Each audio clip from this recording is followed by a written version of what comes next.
Their copter was on the coast the day after Katrina hit. That's when we first saw the Grand Casino in Gulfport lying across Highway 90. The President Casino on top of the Holiday Inn. The Grand Casino Biloxi tossed up onto Highway 90, and the bridge into Ocean Springs washed away by Katrina. Those are images we'll never forget. 7 months after Katrina, we wonder what those places look like now. Here's MPB's Gene Edwards. Captain Coit Bailey and photographer Joe Root were among the first to see what was left of the coast after Katrina made landfall. We made our flight on a sunlit morning almost 7 months later.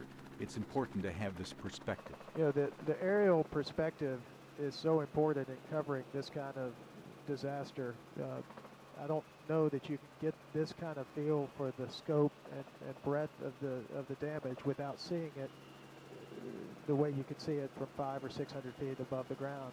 But you don't really get the sense of it until you actually walk through the damaged neighborhoods or destroyed neighborhoods on the ground. So it's a very different perspective, and you really need them both to appreciate what's going on here. At 1,000 feet, you can see the blue rooftops, the debris fires, the thousands of trees down and rotting. We're on the Jordan River, just outside Diamond Head. That boat is down in the trees, and none of the trees around it are actually broken, which means that boat came in over the tops of those trees and then was dropped. And you see how tall those trees are. It's some pretty high water. And this is where it gets pretty bad. It's a remarkable day to fly. Here at 1,800 feet, you can see from the New Orleans skyline to the west, all the way to the Beau Rivage in Biloxi to the east, almost all of Mississippi's 70-mile coastline. You can see where the storm surge roared in up the river, killing the vegetation. Everything's brown from here south to the beach. The brown line goes up 4-5 miles in some places. As you look down now, there's almost not a single structure or the remains of a structure that doesn't have a FEMA trailer parked next to it. And almost every structure down here has damage of some sort. Yeah. And there just seems to be so few signs of life still, and this is almost 7 months later. That's right. This is Waveland. This is kind of the western sides of Waveland, and this was the area that was completely destroyed. The only structures you see down there have been put up since Katrina, whether they're tents or FEMA trailers or some sort of temporary building. So it was the second day when you made the turn down here to Waveland. Tell me what you saw when you got down here. It wasn't vastly different than it is today. Short of take the trailers away and take the blue tarps away, and this is what we saw. The roadways were all blocked with debris, so you didn't see any vehicles moving down here. But other than that, it was like it is today. By the time hurricane season starts again, there could be 45,000 FEMA trailers on the coast. By summer, almost 122,000 people may be living in temporary housing. And where will they go if there's another hurricane? Captain Coit had been working on the coast the week before Katrina hit. That Friday that I was down there, I was in the Bay St. Louis, the part that was right, the old town right there on the beach.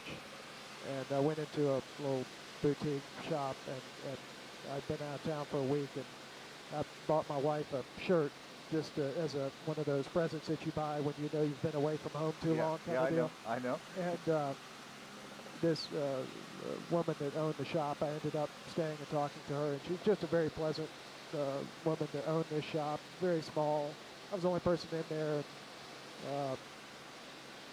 And it was just in an old building, an old structure, and it was just a very quaint, nice little Bay St. Louis scene. And we went back over that on Wednesday, and just looking at it, just I could tell that the store had been destroyed, and just wondering what had happened to her. And so many neighborhoods are just gone, along with the Highway 90 bridge and the stately homes of Point Henderson. Nothing but slabs now. They're pouring sand onto the beaches to preserve what's left. And strangely, there's one section along the beach where Pass Christian meets Long Beach, where some of the homes took water. but managed to hold themselves together. Everyone has a different idea of how that progress should take form. And until insurance companies decide what they will insure and won't insure, and until zoning commissions and planning boards decide how these communities should be rebuilt, people find themselves in a state of limbo where they've lost their home and yet find themselves unable to begin rebuilding. USM's Long Beach campus is destroyed, the VA hospital too. We're coming to the port of Gulfport.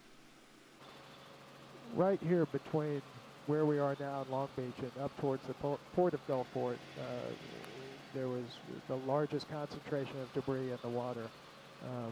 We saw 18-wheelers, containers, roofs. It seems to have all been drawn out of the shallows here, out into the deeper water, and no one has told us that there has been any effort to remove the debris from what was in the water, so we can only assume that it's just been drug out into the deeper water. This is where we saw the casino sitting across Highway 90 right in Gulfport. Right. And it took a long time, but they were able to completely disassemble that whole structure at open Highway 90. And you notice from the bridge back there past Christiane all the way to the other side of Biloxi, Highway 90 is open and there's a fair amount of traffic moving up and down it. I'd heard that there's one house along the beachfront here, and I believe that's it back to our left, that they have moved back into their home, and I believe that's the one home right along the beachfront in here that has now been re-inhabited. They've removed the remains of the President Casino from what was the Holiday Inn. Further east toward Biloxi, the lighthouse stands. The debris here in Biloxi was unbelievable, how deep it was. It was just solid mass covering this entire peninsula that sticks out into the bay and the Gulf here. We're about to turn north toward Jackson. After the first two trips down here last September, Coit and Joe changed their mission. For the next few weeks, they carried in emergency medical supplies.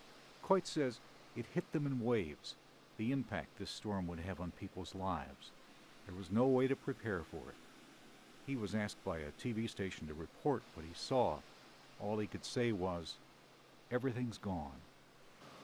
What are your thoughts as you look at it one more time?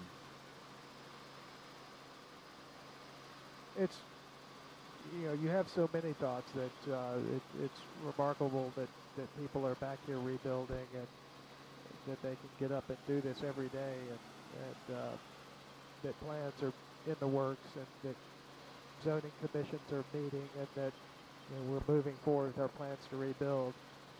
But it's also overwhelming when you come down at monthly intervals and see how much there is to do and how widespread the damage and destruction is.